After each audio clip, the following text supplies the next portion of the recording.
The stairs didn't look dangerous. That's what I kept thinking as I lay at the bottom of them, staring up at the ceiling of our townhouse, my right leg bent at an angle that legs definitely shouldn't bend. 18 steps. I'd counted them 1,000 times coming home from work, never thinking they'd be the thing that changed everything. "Tyler? What was that noise?" Jessica's voice floated down from upstairs, casual, like maybe I'd dropped a book. I tried to answer, but all that came out was a wheeze. The pain hadn't hit yet. That's what shock does, gives you about 30 seconds of mercy before your body remembers it's supposed to hurt. "Tyler?" Sharper now, annoyed. "I fell," I managed. "Jessica, I really need—" The pain arrived like a freight train. I heard myself make a sound I didn't recognize, somewhere between a scream and a sob. Her footsteps on the stairs, quick and light. Then she was there, kneeling beside me, her phone already in her hand. Not calling for help, taking a picture. "Oh my God, Tyler, your leg." She turned her phone toward me. On the screen, I could see what she saw.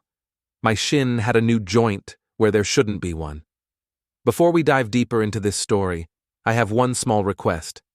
Please subscribe, drop a like, comment, and hit that hype button to boost this channel so more people can discover these incredible Reddit stories. "Call 911, I said through gritted teeth. I am. But she was texting someone.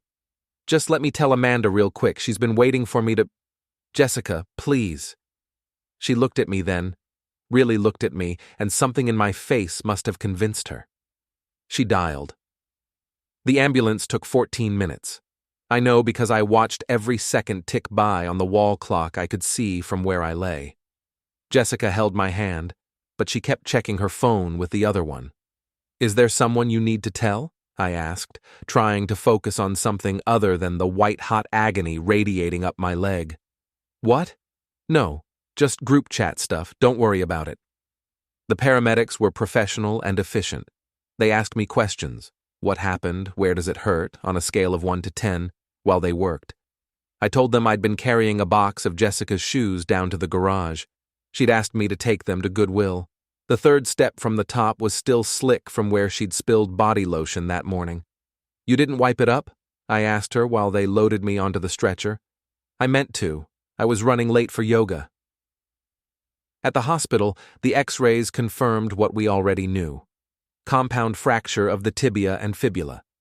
The orthopedic surgeon, Dr. Patricia Morrison, showed us the images with the detached professionalism of someone who'd seen worse. "You're going to need surgery. Tonight, ideally. We'll need to put in a rod and several screws. You're looking at 8 to 12 weeks of recovery minimum. Then physical therapy for several months after that." Jessica's face went pale. "Months?" "I'm afraid so. This is a serious injury. Mr. Henderson will need significant support during his recovery." "But Jessica stopped, glanced at me, then back at Dr. Morrison. "What kind of support?" "For the first few weeks he won't be able to put any weight on that leg at all.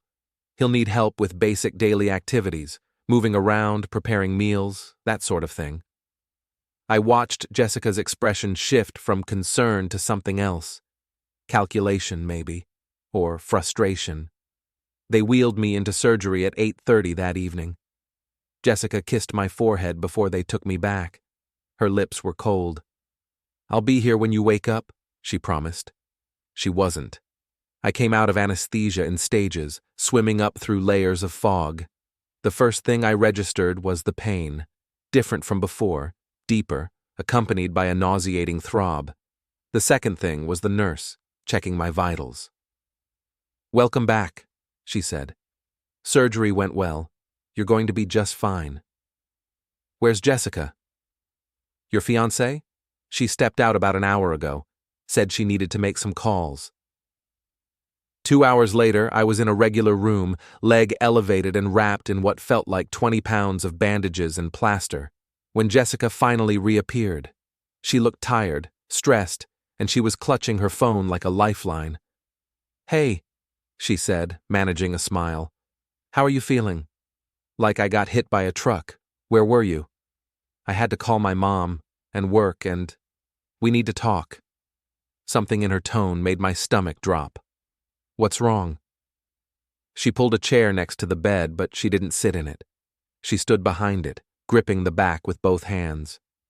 You know I'm supposed to leave for Bali next week. I'd forgotten.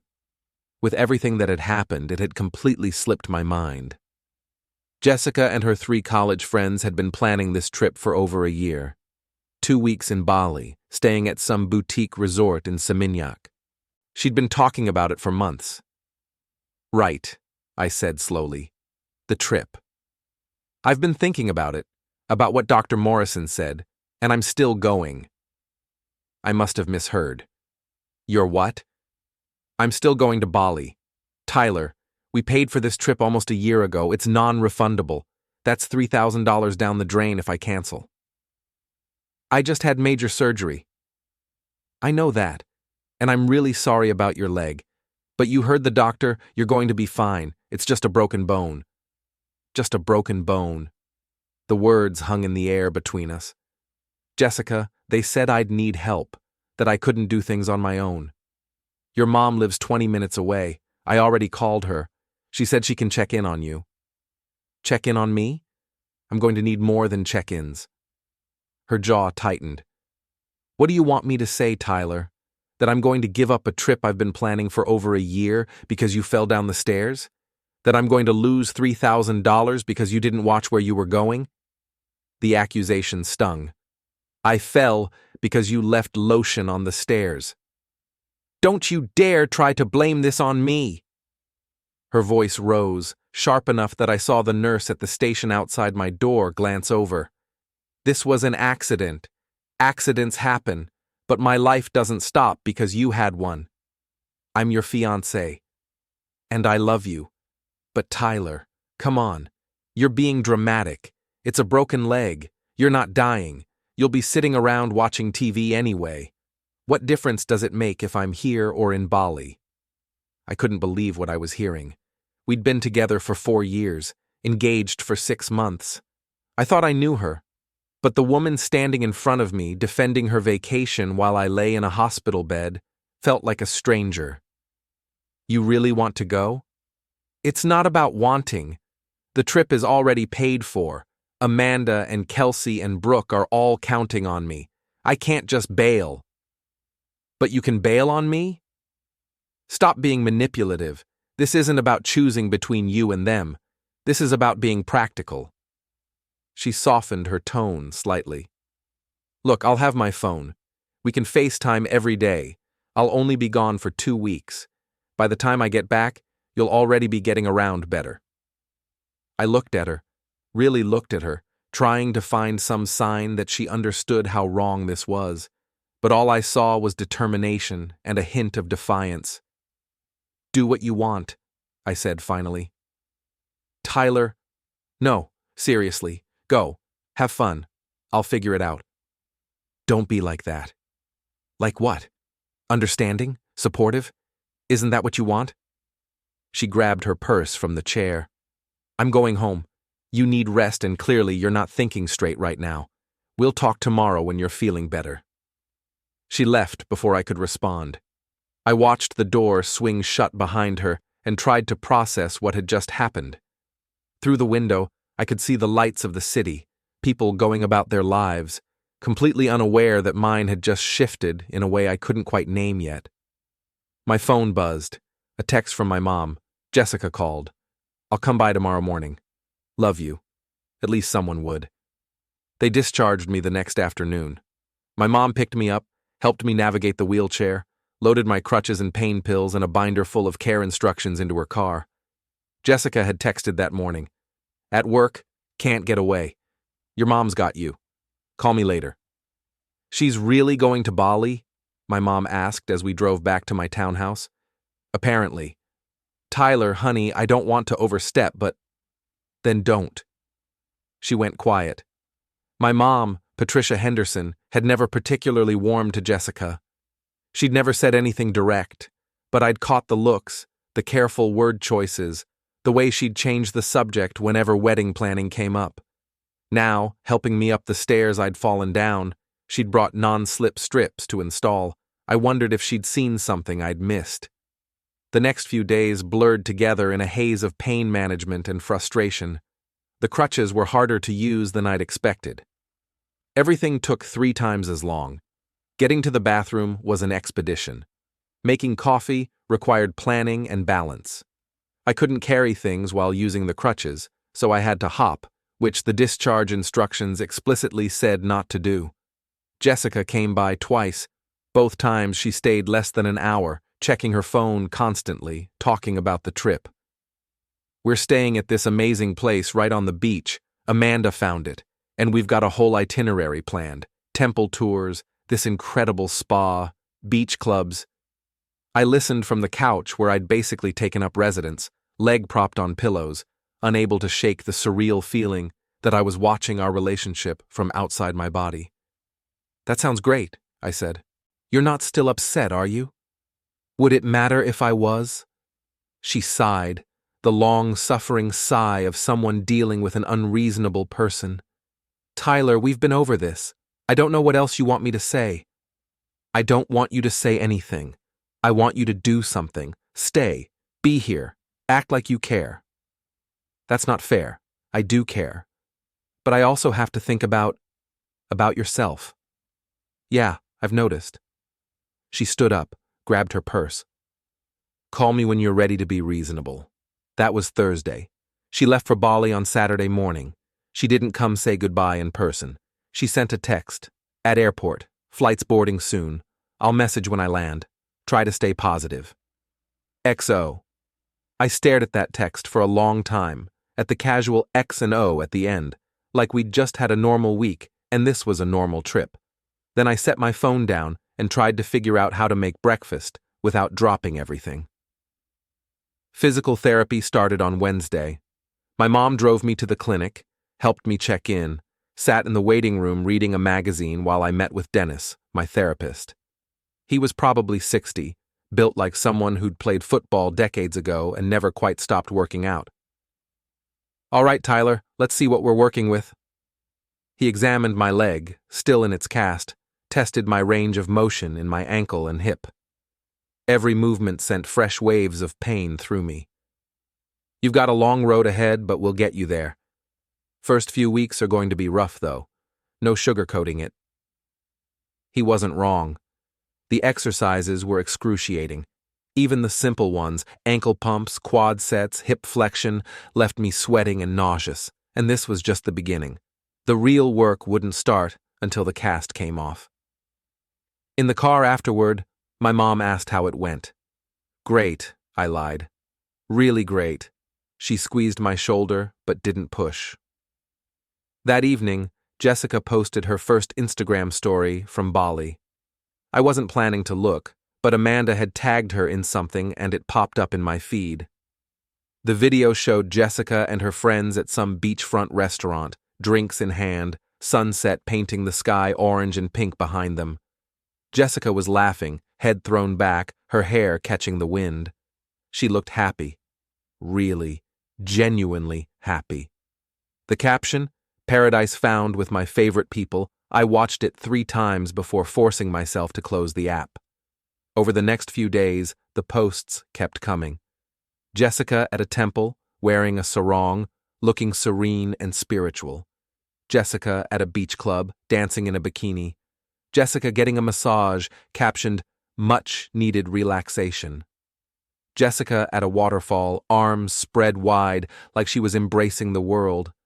Not one mention of me, not one "missing my love back home" or "wish Tyler could be here." Just Jessica, living her best life, while I sat on a couch 3,000 miles away, trying to figure out how to shower without getting my cast wet. My phone rang. Jessica, finally calling instead of texting. "Hey!" Her voice was bright, energetic, slightly buzzed. "How are you? How's the leg?" "It's fine." "Just fine? Come on, give me more than that. How's physical therapy going?" "It's hard, painful, pretty much what they said it would be."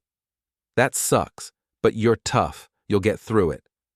Background noise filtered through, music, laughter, the clink of glasses.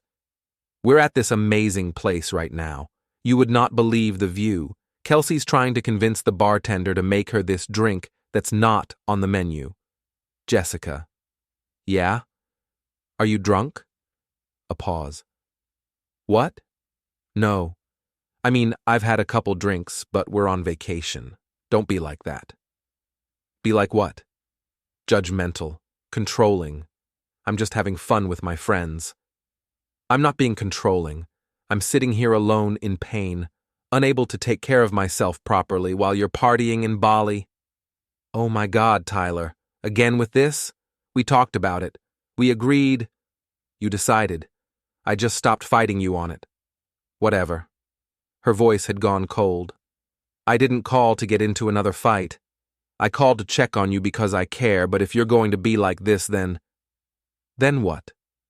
The line went silent. For a second, I thought she'd hung up. Then I heard her talking to someone else, her tone completely different. Sorry, just give me 1 second. Tyler, I have to go. We have dinner reservations. I'll call you tomorrow, okay? She didn't wait for an answer. I went back to Instagram. New post from Amanda. A group shot, all 4 of them dressed up, cocktails raised to the camera. Jessica was in the center, radiant, carefree. The caption, "Girls' trip of a lifetime." The comments were full of heart emojis and "so jealous" and "you all look amazing." Someone I didn't recognize commented, "Wait, where's your fiancé?" Amanda had replied, "Back home dealing with something, but we're keeping the party going for him. Something. I was something." I closed Instagram and didn't open it again that night. But the next morning, I found myself checking it almost compulsively. New stories from Jessica every few hours. More beach clubs, more temples, more evidence that she was having the time of her life while I was trapped in what was starting to feel like a prison. The worst one came on day 6. A video of Jessica at some nightclub, music pounding, lights flashing. She was dancing with someone, a guy, tall, dark hair, white shirt unbuttoned halfway down his chest. His hands were on her waist. She was laughing, leaning into him, completely unself-conscious. The video was only 15 seconds long. She'd posted it herself. I watched it over and over, looking for something to convince me it wasn't what it looked like. But what it looked like was my fiancé dancing with another man the way you dance with someone when you're interested in them, while I sat at home in the wreckage of an injury she'd called an exaggeration. My mom came by that afternoon with groceries. She took one look at my face and set the bags down. What happened? I showed her the video. She watched it twice, her expression hardening with each viewing. Tyler, it's probably nothing. Is it? I don't know. And I didn't. That was the worst part. 6 months ago, I would have known. I would have bet everything I owned that Jessica would never do something like that. But 6 months ago, I also would have sworn she'd never abandon me while I was injured to go party in Bali. What are you going to do? My mom asked. What can I do? She's in Indonesia. I'm here. I can barely walk. You can make decisions about your future. Mom, please, I can't deal with this right now. She let it drop, but as she was leaving, she turned back. Tyler, honey, you deserve someone who shows up for you. Remember that. Jessica came home on a Tuesday. She texted me from the airport. Landed, so jet-lagged, going to crash at my apartment tonight. Come by tomorrow? Not can't wait to see you or missed you so much. Just a logistical update. I didn't sleep that night. I'd been planning what I wanted to say for days, rehearsing conversations in my head while I did my exercises, while I navigated my increasingly mobile prison, while I watched her Instagram stories and felt something fundamental shift inside me. Wednesday morning, I called an Uber. I could have asked my mom to drive me, but I didn't want her there for this. The cast was off now, replaced with a boot that let me put some weight on the leg. I still needed the crutches, but I was more mobile, enough to do this on my own. Jessica's apartment was across town, a 1-bedroom in a newer building with a doorman. She'd kept it even after we'd gotten engaged, saying she needed her own space sometimes. I'd understood then. I wasn't sure I understood anything anymore. She answered on the third knock, wearing pajamas, hair in a messy bun, looking exhausted and somehow still beautiful. "Tyler, I wasn't expecting you this early." She stepped aside to let me in, kissing my cheek as I hobbled past. "How's the leg? You're moving better. Boot instead of cast, hurts less." "That's great." She headed to the kitchen. "Want coffee?" "I'm dying for coffee. The stuff on the plane was terrible." I stayed in the living room, positioning myself where I could see her. "How was the trip?" "Amazing. Seriously, Tyler, it was exactly what I needed. So relaxing and fun. We did everything. Temples, beaches, this incredible cooking class. And the resort was gorgeous. You would have loved it." "Would I have?" Something in my tone made her pause, coffee pot in hand. "What?" "I saw your Instagram posts." "Oh yeah? Did they make you jealous?" She grinned. "We took so many pictures. I can show you all of them if you want." "I saw the one from the nightclub." The grin faded. "Which one?" "The one where you were dancing with that guy." She set the coffee pot down, carefully, deliberately. "Tyler, come on. We were just dancing. It was harmless." "It didn't look harmless." "What's that supposed to mean?" "His hands were on you. You were all over him. And you posted it, Jessica. You put it on Instagram for everyone to see." "I was dancing at a club with my friends. That's what people do at clubs." "You're engaged." "I'm aware." Her voice had gone sharp. "I'm also allowed to have fun." "Fun? Is that what you call it?" I could hear my voice rising but couldn't stop it. "I've been here, alone, going through hell with physical therapy, barely able to function, while you've been partying in Bali like you don't have a care in the world." "I have been having fun, because I'm on vacation. That's what vacation is for." "You left me right after I had surgery." "Stop saying it like that. You make it sound like I abandoned you in a hospital room." "It was a broken leg, Tyler." "Yes, I'm sorry you got hurt, but people break bones all the time and their lives don't stop." "This isn't about my leg. This is about what it showed me." "And what's that?" "That you don't care about me as much as you care about yourself."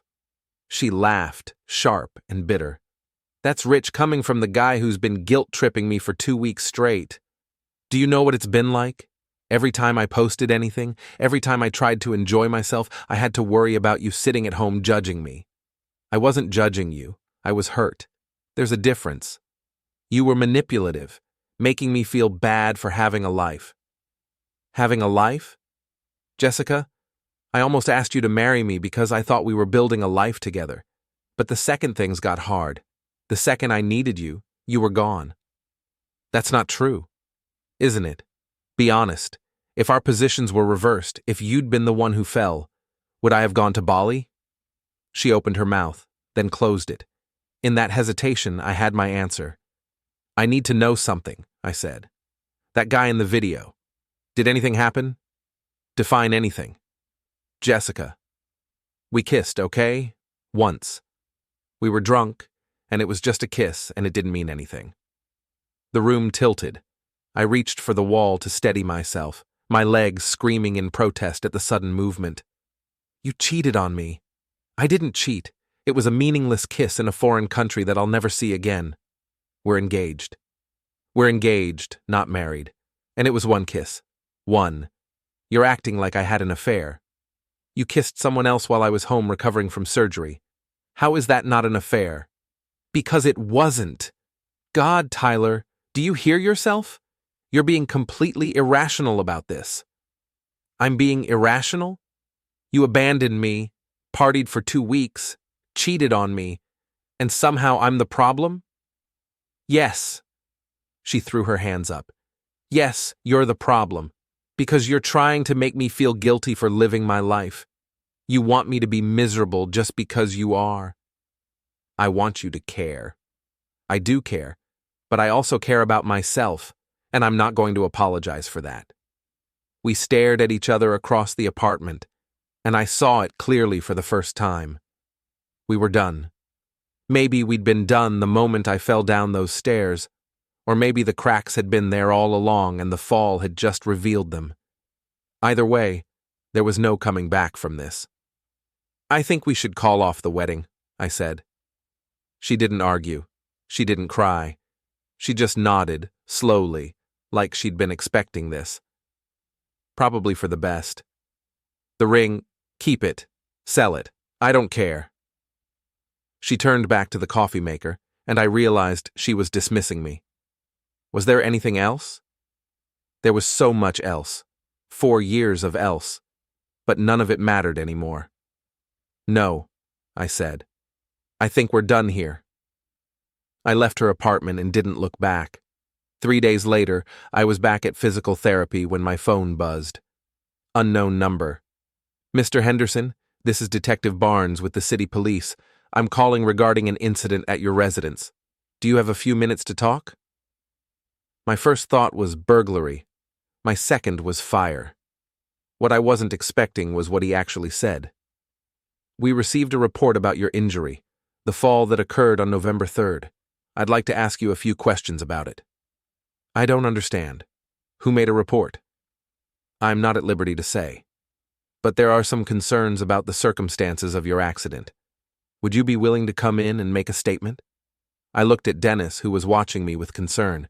"Can I call you back?" "Of course. Here's my direct line." I spent the rest of the session distracted, barely focusing on the exercises. Who would report my accident to the police? And why? It had been an accident. I'd slipped on lotion. These things happened. But as I drove home, I could drive now as long as I only used my left foot. Pieces started clicking together. The lotion on the stairs. Jessica's immediate reaction, taking a picture instead of calling for help. Her rush to get away, to go on that trip. The way she'd been so adamant, so defensive. No, I was being paranoid. The injury, the breakup, the pain meds, they were making me see conspiracies where there were none. I called Detective Barnes back that evening. "Thank you for calling, Mr. Henderson. I know this must seem unusual. I'd like to schedule a time for you to come in. Tomorrow morning, if possible? Can you at least tell me what this is about?" "I'd prefer to discuss it in person. Let's say 10. The police station was downtown, a concrete building that looked exactly like every police station in every movie. Detective Barnes met me in the lobby, mid-40s, black, with the kind eyes of someone who'd seen too much and somehow held on to his humanity anyway. "Mr. Henderson, thanks for coming in." He shook my hand, noticed the boot. "How's the leg?" "Getting there." He led me to an interview room, offered me coffee, which I declined, then sat across from me with a manila folder. "I'm going to be direct with you, Mr. Henderson. We received an anonymous tip that your fall might not have been an accident." "What? That's insane. I slipped. There was lotion on the stairs." "So you've said, walk me through that morning, everything you remember." I did, recounting the details I'd gone over 100 times in my head. Getting up, having coffee, Jessica asking me to take the shoes to Goodwill, the slick step, the fall. And the lotion? Jessica had spilled it that morning. She said she meant to clean it up. "Did you see her spill it?" "No, she told me about it after." Detective Barnes made a note. "Had your fiancé ever asked you to take things down those stairs before?" "Sure, all the time. We both use the garage. But specifically that day, she asked you to take a box of shoes. Heavy box?" "Not particularly. Maybe 15 pounds. And she'd spilled lotion on the stairs that same morning, but didn't mention it to you?" I saw where he was going. "You think she did it on purpose?" "I'm not thinking anything yet. I'm gathering facts." He opened the folder, pulled out a photo. "Do you recognize this?" It was a screenshot of an Instagram post. Jessica's post from Bali, the one at the nightclub. But it wasn't the video I'd seen. This was from earlier in the night, Jessica and her friends with a group of guys I didn't recognize. The caption read, "Finally free." "When was this posted?" I asked. "The same night, before the video you saw." He showed me another screenshot, This one from Amanda's account. A story from the first night in Bali. Girls' trip aka celebration of Jess's liberation. Liberation. The word hit like a punch. There's more, Detective Barnes said.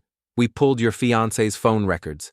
In the 2 weeks before your accident, she made 17 calls to a lawyer's office.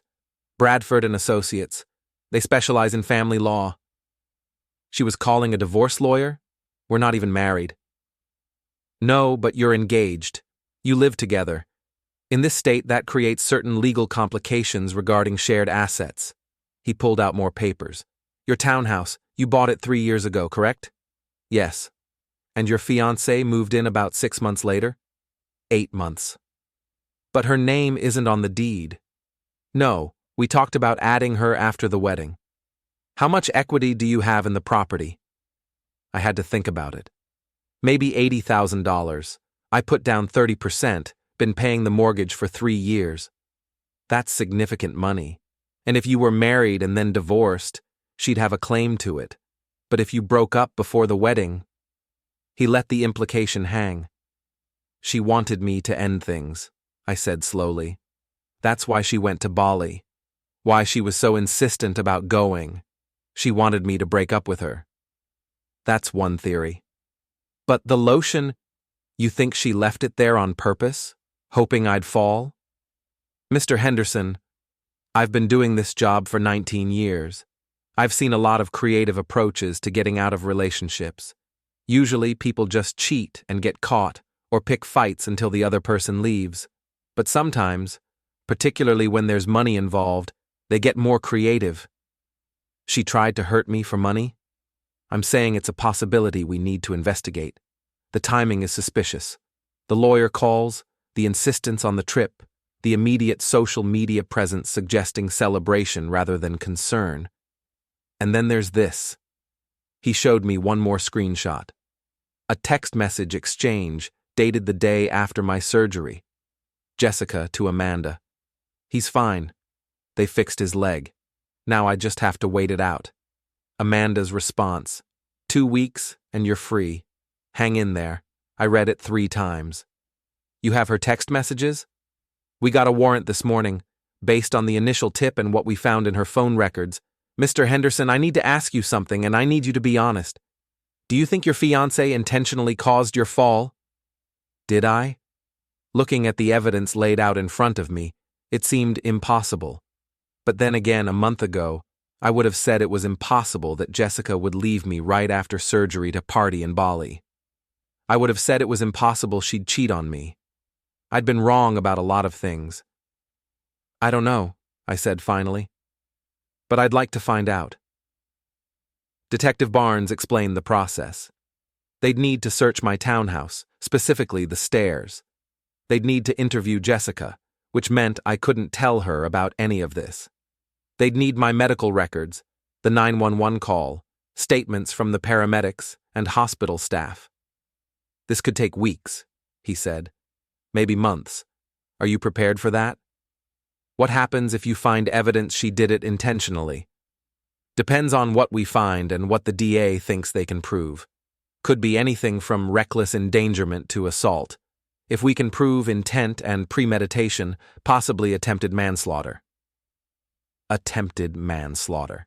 The words felt absurd, applied to Jessica, to the woman I'd been planning to marry. But then again, everything about the last month felt absurd. Do what you need to do, I told him. The search happened 2 days later. I stayed with my mom while forensic techs went through my townhouse with cameras and evidence bags and chemical reagents. They found traces of the body lotion on the 3rd step, exactly where I'd said. They also found something I hadn't known about.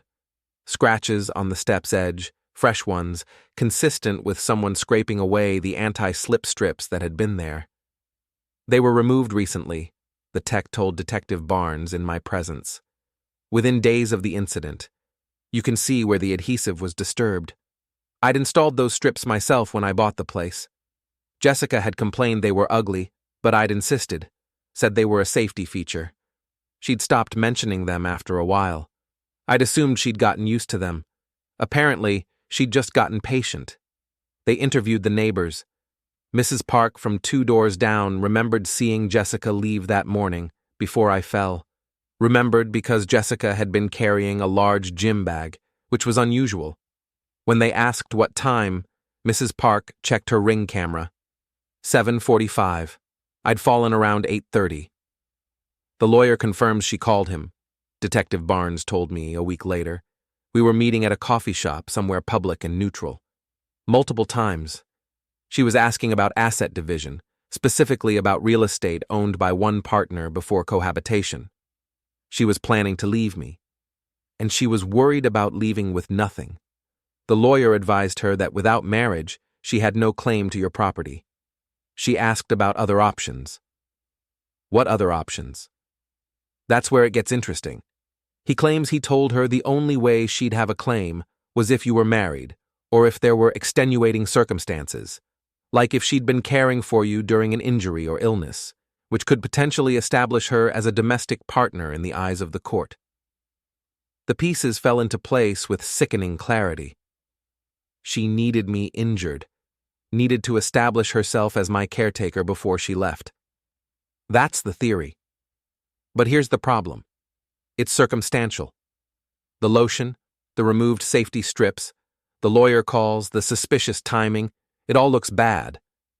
But looking bad isn't the same as proof beyond reasonable doubt. So she gets away with it? I didn't say that.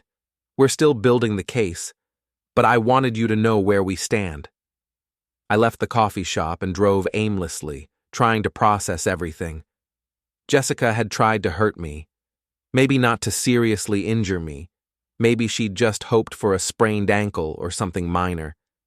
But she'd created the conditions for me to fall, had removed the safety features, had laid the trap and then asked me to walk into it. And when I'd fallen harder than she'd expected, she'd panicked. Not because she cared about me, but because she needed me injured enough to play caretaker, but not so injured that she'd miss her trip. My phone rang. Jessica. Tyler, I need to talk to you about something. What? Can we meet? It's important. Every instinct told me to refuse, but Detective Barnes had said not to let on that I knew anything. Sure. When? Tonight? Come to my apartment around 7? Okay. I called Detective Barnes immediately after hanging up. She wants to meet. Don't go alone. I'll have someone nearby and I want you to wear a wire. A wire? Like in the movies? Exactly like in the movies. The device was smaller than I expected, clipped to my belt under my shirt, with a tiny microphone that looked like a button. Detective Barnes and another detective, Maria Chen, tested it 3 times before letting me leave the station. Remember, Detective Barnes said, we just need her to talk. Ask about the morning you fell. Ask about the lawyer, but don't push too hard. If she gets suspicious, I know. Be natural. And Tyler, be careful. We don't know how she'll react if she feels cornered. Jessica answered the door in jeans and a sweater, hair down, makeup light. She looked nervous. Thanks for coming. I know things have been weird. That's one word for it. She led me to the living room, offered me water, which I declined. We sat on opposite ends of the couch, the space between us feeling vast. I've been doing a lot of thinking, she started. About us, about what happened. And I think I owe you an apology. This wasn't what I'd expected. Okay. I was selfish. About the trip. About how I handled your injury. You were right. I should have stayed. I should have been there for you. She twisted her hands in her lap. I got scared, I think. Seeing you hurt like that, it made me realize how serious things were between us, how real it all was. And I panicked. So, you went to Bali. I needed space to think, to figure out what I wanted. She looked up at me, eyes bright with unshed tears. Tyler, I love you. I really do. But I don't think I'm ready to get married. There it was. The breakup she'd been engineering all along, but I needed more than that. When did you realize you weren't ready? I don't know. It built up over time, I guess. Before or after I fell. Does it matter? It might. She stood, walked to the window. What are you really asking me? I'm asking if you ever actually wanted to marry me, or if you were just staying until you figured out how to leave. That's not fair. Isn't it? You called a lawyer, Jessica, multiple times, weeks before I fell. She went very still. How do you know that? Answer the question. I called Bradford and Associates, once, to get some information. About what? About options. If we didn't get married, I wanted to know where I'd stand. Legally? Financially? Yes. I've lived with you for 3 years. Helped pay utilities, bought furniture. I wanted to know what would happen to all that if we broke up. And what did they tell you?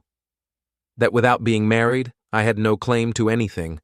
That I'd basically walk away with nothing. She turned to face me. Tyler, I gave up my apartment's rent control to move in with you. I turned down a job offer in Seattle because you wanted to stay here. I've invested in this relationship, and the thought of losing everything scared me. So, you decided to make sure you didn't lose everything. What's that supposed to mean? The stairs, Jessica, the lotion, the safety strips that went missing. Her face went white. I don't know what you're talking about. Mrs. Park saw you leave that morning with a gym bag. What was in it? My gym clothes. I was going to yoga. The gym bag we found in your car had the safety strips in it, the ones from our stairs. I was bluffing. They hadn't searched her car yet. But her reaction told me everything. Her hand went to her mouth, her eyes widened, and for just a second, her expression was pure guilt. I didn't. You removed the safety strips. You spilled the lotion, and then you sent me down those stairs carrying a box. No, Tyler, no. I would never. The police have your phone records, your text messages. They know you were planning this. The police? She backed away from me. What did you do? What did I do? Jessica, you tried to hurt me. I didn't. I swear. I just wanted. What? What did you want? She collapsed onto the couch, sobbing. I wanted you to need me, to see that you needed me. So when I asked for my share of the house, you'd give it to me. You'd feel like you owed me. By making me fall down the stairs? I didn't mean for you to get hurt that badly. I thought you'd slip, maybe twist your ankle. Something minor. I'd play nurse for a few days, establish that I was taking care of you, and then when I asked for money, you'd agree. You'd feel guilty. I sat there, listening to her confession, feeling the wire against my chest, knowing every word was being recorded. Part of me had hoped I was wrong, that there was some explanation that would make sense of everything without turning Jessica into someone capable of this. But there was no other explanation. She'd done it. She'd deliberately endangered me for money. And the trip? I asked quietly. I needed to get away. When you broke your leg, instead of just spraining your ankle, I panicked. I thought if I went to Bali like nothing was wrong, it would seem more normal, less suspicious.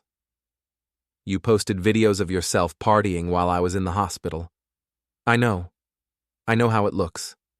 But Tyler, I was trying to convince myself I'd done the right thing, that I deserved to have fun, that you'd be fine. She reached for my hand. I pulled away. Please, I never meant for you to get hurt that badly. You have to believe me. I don't have to believe anything. What are you going to do? I stood, headed for the door. That's not up to me anymore. Tyler, wait, please. Can we talk about this? Can we figure something out? I left her apartment without answering. Detective Barnes was waiting in an unmarked car down the street. I got in, handed him the wire.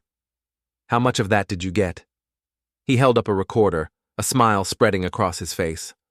All of it. They arrested Jessica the next morning. I wasn't there.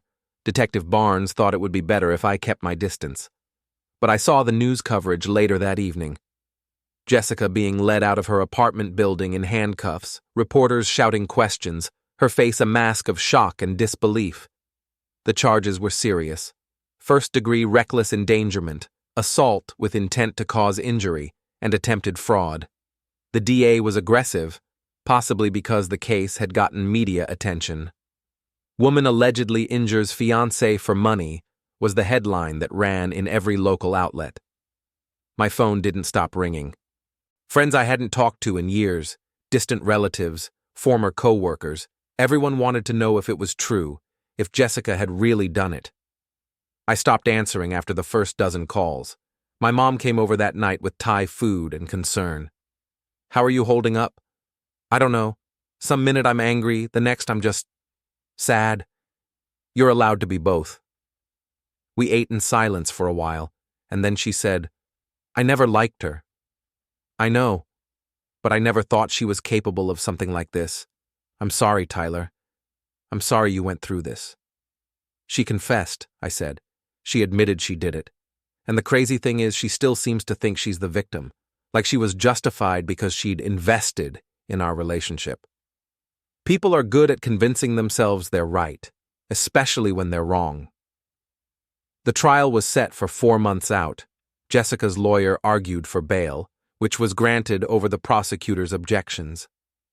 The judge set it at $50,000, which Jessica's parents posted. I saw her once during this period in a grocery store. She saw me too from across the produce section. For a moment we just stared at each other, and then she turned and walked away. Physical therapy continued. My leg healed, slowly but steadily. Dennis kept pushing me, kept insisting I could do more than I thought I could. 8 weeks after the injury, I was walking without the boot. 12 weeks without the crutches. By month 4, I was almost back to normal, just a slight limp when I was tired. "You did good," Dennis told me at our last session. "A lot of people with injuries like yours never make a full recovery. You put in the work." I had. But more than that, I'd had something to work toward. Every exercise, every painful step was proof that I was moving forward, that I wasn't going to let what Jessica did define the rest of my life. The trial lasted a week. I testified on the 3rd day, walking the jury through everything: the fall, the recovery, the trip to Bali, the confrontation. The defense attorney tried to paint me as vindictive, as someone looking for revenge on an ex who'd broken his heart. But the evidence was overwhelming: the removed safety strips, the phone records, the text messages, and most of all, the recording. They played it in court. Jessica's voice, clear and undeniable, admitting what she'd done. I watched the jurors' faces as they listened. Shock, disgust, anger. One woman in the front row shook her head repeatedly, her mouth set in a grim line. Jessica cried on the stand, said she was sorry, that she'd made a terrible mistake, that she'd never forgive herself. But when pressed by the prosecutor about whether she'd removed the safety strips deliberately, whether she'd left the lotion knowing I might fall, she couldn't bring herself to fully admit it. She hedged, qualified, tried to minimize. "I made a bad decision," she said, "but I didn't think he'd get hurt that badly."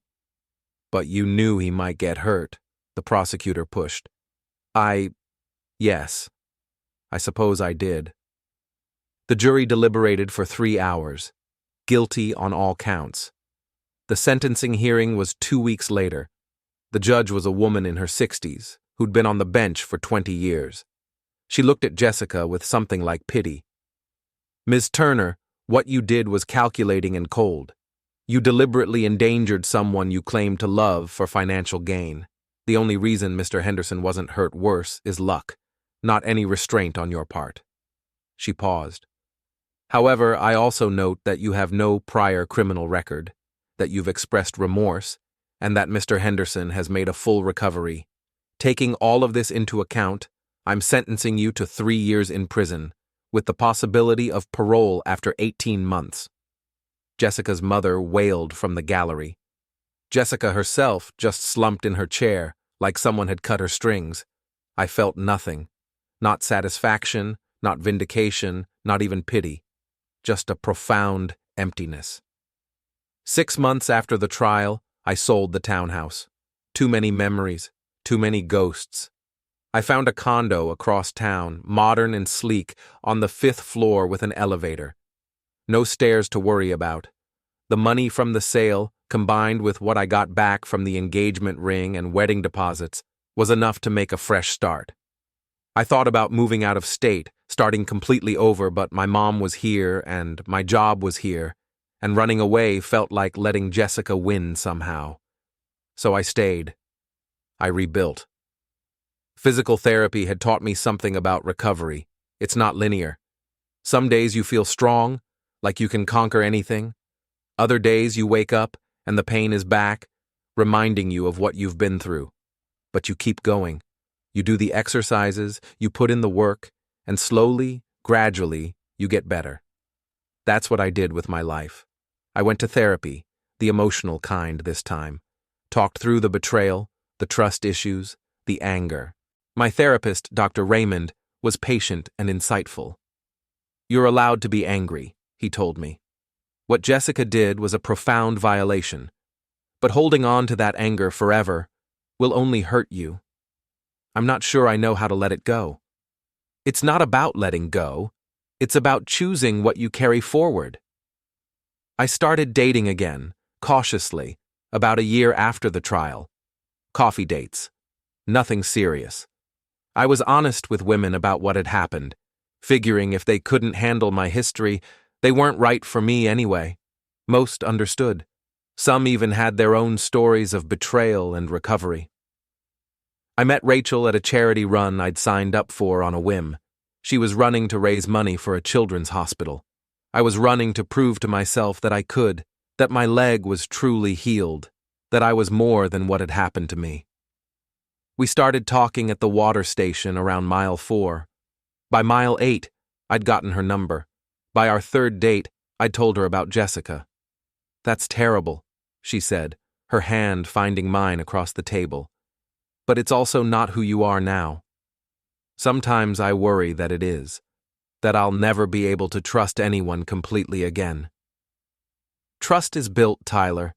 It's not something you give all at once. It's something you create together over time. She was right.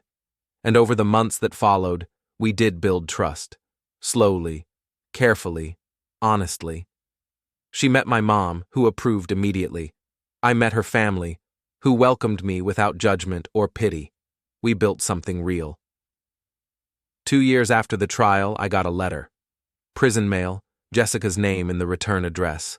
I almost threw it away without reading it. Rachel, who'd moved in 6 months earlier, asked if I wanted her to read it first.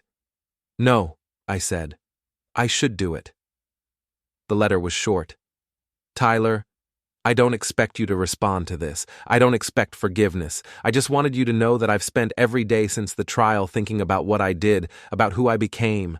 I can't explain it in a way that makes sense. I was scared and selfish, and I convinced myself I was justified. I wasn't. I'm sorry for what I did to you. I'm sorry I hurt you. I hope you're doing well. I hope you found happiness. Jessica." I read it twice, then put it in a drawer. Rachel asked if I was going to write back. "No, there's nothing to say. She did what she did. I survived. And now we're both living with the consequences of her choices. Do you forgive her?" I thought about it. I don't think forgiveness is something she gets to ask for, but I don't hate her anymore. I just feel sorry for her. She destroyed her own life trying to take a piece of mine. 3 years after the trial, Rachel and I got engaged. A small proposal, just the two of us on a beach at sunset, nothing dramatic or elaborate, just honest and real. My mom cried when I told her, happy tears this time.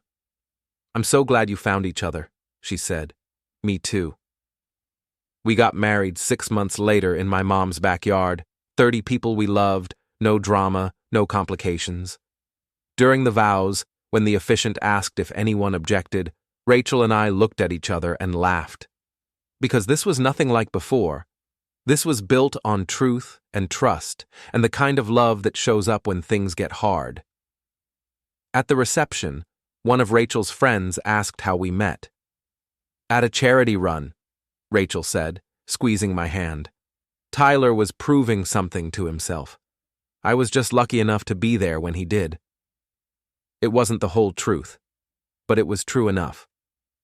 4 years after the trial, I got a notification that Jessica had been released on parole.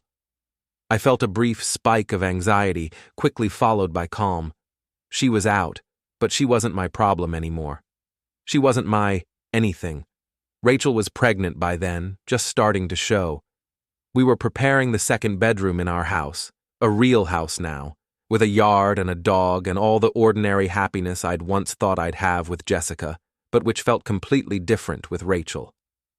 "You okay?" Rachel asked, noticing my expression as I read the notification. "Yeah, I'm good." And I was. Because I'd learned something through all of this. I'd learned that recovery isn't about going back to who you were before you got hurt. It's about becoming someone new, someone stronger, wiser, more careful about where they place their trust. I'd learned that love isn't just a feeling. It's a choice you make every day. A choice to show up, to be present, to care for someone even when it's inconvenient. Jessica had never learned that. Maybe she would now, maybe she wouldn't. But it wasn't my job to teach her. My job was to be here, now, with Rachel and our unborn daughter and the life we were building together. 5 years after the trial, we had a dinner party. Friends, family, laughter, good food. My mom held our daughter, Lily, and told stories about me as a kid. Rachel's brother challenged me to an arm wrestling match over who got the last piece of pie. The dog barked at nothing in the backyard. At one point, I found myself in the kitchen alone, loading the dishwasher, and I stopped to look out the window at everyone gathered on the deck. These people, this life, it was more than I'd hoped for when I was lying at the bottom of those stairs, more than I'd imagined was possible during those dark months of recovery and betrayal. Rachel came up behind me, wrapped her arms around my waist. "What you thinking about?" "How far I've come." We've come, I agreed. Because that was the truth of it. I hadn't done any of this alone. My mom had been there, Dennis had been there, Detective Barnes had been there, and Rachel had been there, giving me something I'd stopped believing in, a future worth building toward. The doorbell rang. Rachel went to answer it while I finished with the dishes. I heard voices in the entry hall, laughter, someone arriving late.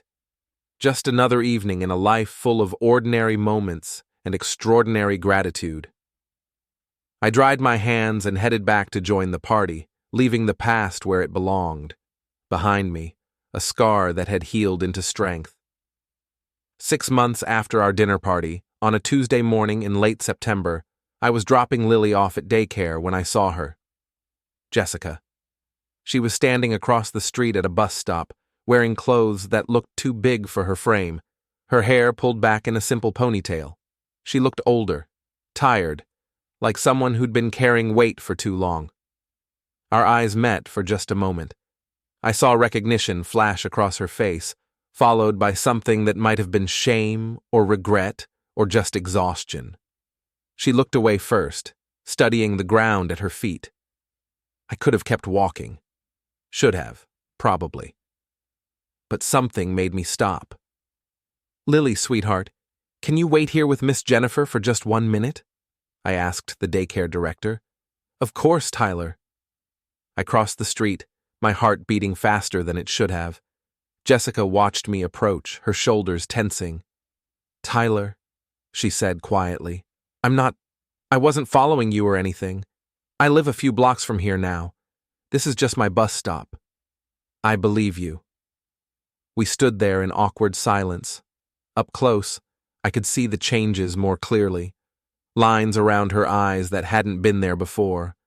A scar on her chin. New. Her hands were rougher, like she'd been doing manual labor. "That's your daughter," she said, gesturing toward the daycare. She's beautiful. Thank you. I'm happy for you, really. I saw the wedding announcement in the paper a couple years ago. Your wife seems nice. She is. More silence. A car passed, then another. The bus was visible in the distance, still 3 stops away. I got your letter, I said finally. From prison. I didn't expect you to respond. I just needed to say it. Were you hoping I'd write back? Hoping we could… What? Be friends? No, I knew better than that. She shifted her bag from one shoulder to the other. I just wanted you to know that I understood what I did, that I wasn't making excuses anymore. Are you? Making excuses?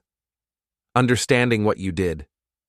She thought about it, really thought, her face going through a series of small expressions. I think so. I mean, I know what I did was wrong, but understanding why I did it, why I thought it was acceptable, that took longer. A lot of therapy. A lot of time sitting in a cell thinking about every choice I made. And what did you figure out? That I was terrified of being nothing, of having nothing. My whole life I tied my worth to what I had, what I could show people. And when I realized I was about to lose you, lose the house, lose the life I'd been building, I panicked. I told myself I deserved something for the years I'd put in, but really, I was just scared of starting over with empty hands. The bus was closer now, 2 stops away. I'm working at a laundromat, she continued. Minimum wage, 40 hours a week. I live in a studio apartment with second-hand furniture. I take the bus everywhere because I can't afford a car. And you know what's weird? I'm not miserable, I'm actually… okay. Not happy exactly, but okay. That's good, Jessica. I mean that. Thank you. She paused. I know I don't have the right to ask, but are you happy? I thought about Rachel, about the way she laughed at my terrible jokes, about Lily, who'd started calling me Dada just last week, about our house with its creaky floors and the garden Rachel was attempting to grow and the life we were building together, one ordinary day at a time. Yeah, I said. I am. Good, that's good. The bus pulled up to the stop. This is me. Take care of yourself, Tyler. You too. She got on the bus without looking back. I watched it pull away, carrying her toward whatever life she was building now, and felt something release in my chest. Not forgiveness, exactly. I wasn't sure I'd ever fully forgive what she'd done, but maybe acceptance, maybe peace with the fact that we'd both survived that chapter of our lives and come out the other side as different people. I crossed back to the daycare where Lily was pressing her nose against the window, waving at me with her whole arm. Sorry about that, I told Miss Jennifer. Ran into someone I used to know. No problem at all. Lily and I were just talking about the fish tank. I knelt down to Lily's level. Were you good for Miss Jennifer? Fish, Lily announced proudly, pointing at the aquarium. That's right, baby. Fish. I kissed her forehead, breathed in the smell of her baby shampoo. Daddy's going to work now, okay? Mama will pick you up later. Mama! I hugged her one more time, then headed to my car. My phone buzzed, a text from Rachel. Don't forget we have that parent-teacher thing tonight at 6. Love you. Wouldn't miss it, I texted back. Love you too. The drive to work took 20 minutes through morning traffic. I worked as a project manager now for a tech company, having moved up from my old position a year after the trial. Better pay, better hours, better everything. The injury had actually led to the promotion. My boss at the time had been impressed by how I'd handled everything, by the determination I'd shown in recovery. Most people would have taken months off, he'd said, would have milked the disability leave. You were back as soon as the doctors cleared you. That's the kind of attitude we need in leadership. At my desk, I pulled up my email and found one from Dennis, my old physical therapist. He sent one every few months, checking in, seeing how the leg was holding up.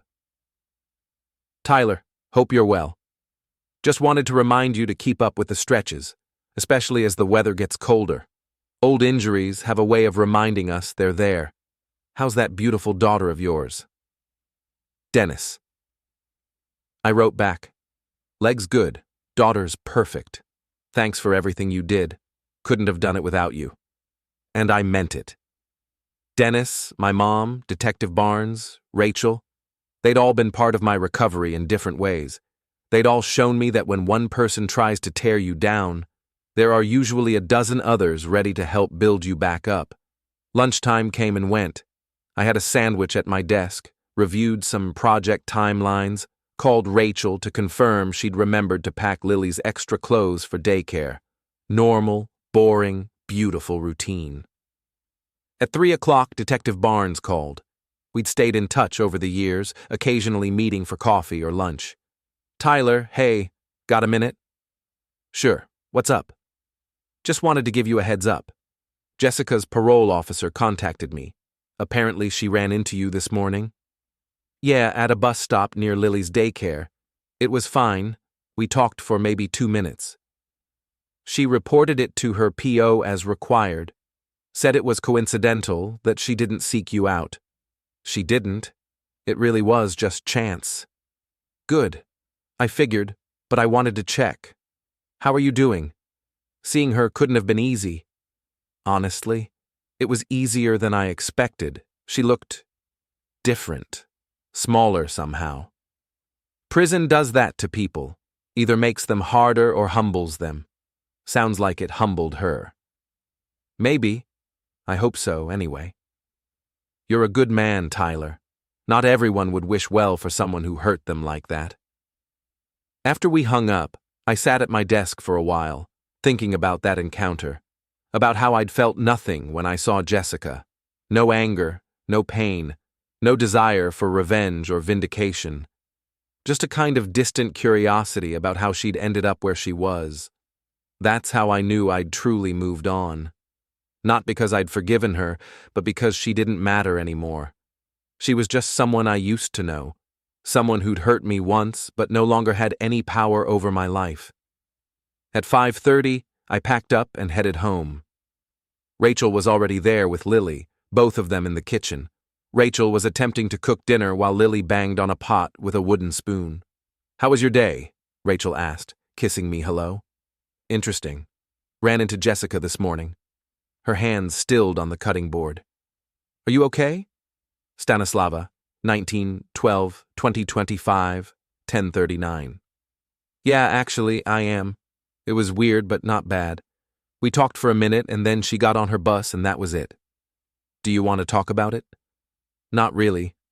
I just want to have dinner with my family and go to that parent-teacher thing and come home and watch bad TV until we fall asleep on the couch. She smiled. That sounds perfect. And it was. The parent-teacher meeting was for a toddler music class we'd enrolled Lily in, 15 minutes of discussing rhythm instruments and whether Lily preferred the tambourine or the maracas. We came home, put Lily to bed, and collapsed on the couch with wine and a cooking show neither of us really watched. Can I tell you something? Rachel said during a commercial break. Always. I'm really proud of how you handled today. Seeing her couldn't have been easy, but you dealt with it with so much grace. I've had a lot of practice at moving forward. You have, and you've taught me something. What's that? That healing doesn't mean forgetting. It means learning to carry your scars without letting them define you. I pulled her closer, kissed the top of her head. When did you get so wise? I married you, didn't I? That was pretty wise. We laughed, and in that moment, I felt the completeness of my life. Not perfect, nothing ever is, but whole, healed, real. Later that night, after Rachel had gone to bed, I checked on Lily one last time. She was sprawled in her crib, arms thrown wide, completely trusting in the safety of her world. I stood there watching her breathe, this tiny person who existed because I'd survived, because I'd chosen to rebuild rather than give up. My phone buzzed softly, an email from my mom. Are you and Rachel free for dinner Sunday? I'm making that pot roast you like. We'll be there, I wrote back. Before turning off my phone, I looked at the last text Jessica had sent me, years ago now. At airport. Flight's boarding soon. I'll message when I land. Try to stay positive. XO. I'd never deleted it. Had kept it as a reminder maybe of how quickly things can change. How someone who claims to love you can betray you without a second thought. How you can't always trust the person you think you know best. But I didn't need that reminder anymore. I had better ones now. Rachel's laugh, Lily's smile, my mom's Sunday dinners, the life I'd built from the wreckage of what Jessica had tried to destroy. I deleted the text. Then I turned off my phone, checked the locks on the doors, turned off the lights, and went to bed beside my wife, in our home, in the life we'd chosen together. And if somewhere across town Jessica was lying in her studio apartment, staring at the ceiling and thinking about the choices that had led her there, that wasn't my concern anymore. I'd done my healing. I'd done my work. I'd built something new from the broken pieces. That was enough. That was everything.